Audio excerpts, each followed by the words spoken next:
Jexam said then yema yeshe. And in person try ye Microsoft Excel no so. Because I ne be for absolute reference. A course be another talk be a very tricky kakra. But me say me to me boase. Me to match I was say I'm aware what ya see. Me say Jexam said then yema yeshe. Yes, started here addition.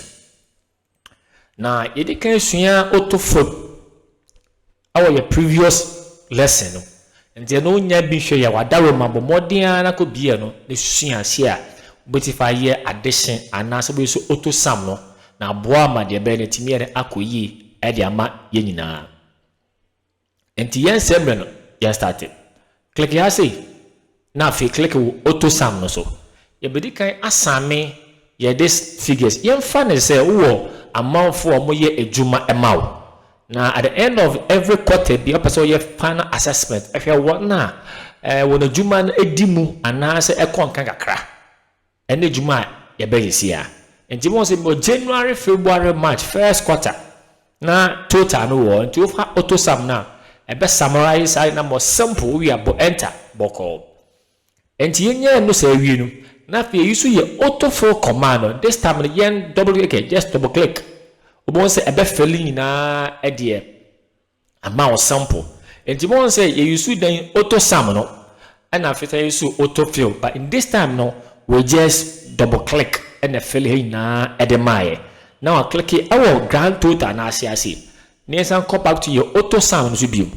obon say at the dotted line be finding na so edemaye because you pay person who your grand total ne ejina so define the percentage of each of our staff for the first quarter. And hono ana ye be use your absolute reference no edi juma. And the person you very careful na ohwe me yi na a very simple but a very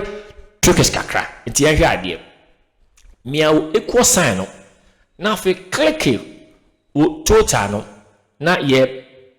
divide into mia division sign no na fe yen click ye grand total no because ye dey no ebe divide na hwe obia a percentage very simple we are member enter ansana because in case ye boy enter you see your auto phone na ye be ye mistake ma medical nye first example na ehwe ansana on say ma bo enter and the first one ma be 11% at the moment me case me click add drag see how hasia obo say me ye mistake because mommy this error means a mistake woka say we ya e bebre to the yen to boase na later me san say we eno so e dia amaye enti yen san come back bio me sit den obe mia wo equal sign no so na wa click o first total no mia division sign no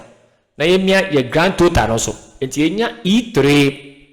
divided by e12 uya afi mia hwe o keyboard no so use o laptop hwe o keyboard no so ye wo fn wo mia so na mia wo f4 no so once per nti bo so benya equal to e3 divided by $sign what 11 we are bo enter emame eno sa no wo bo modern affix we no once and for all now we are betting double click again just double click once obia benya obia percentage wo san the ba si wo pe obenya the total number 100% back up and bon say each of them no bon say the one am be the 11% the oya dey pay the 19% out of the total cost nearby total amount unya ye no o pese everything na hwe nipa oya dey pa say dwumadie no na absolute reference enya no kwa so na ye obetimi aye wom a check what or task or VAT or ma FX percentage or the no one arane in a bison kakra and and net me the way and a example at the mouth there's more examples I may amortias here and the exam says that when the idea me young quantia then I'm going to say subscribe catch a union no more me endi mechi na ya disiano enti me endimo and na so me see bye bye.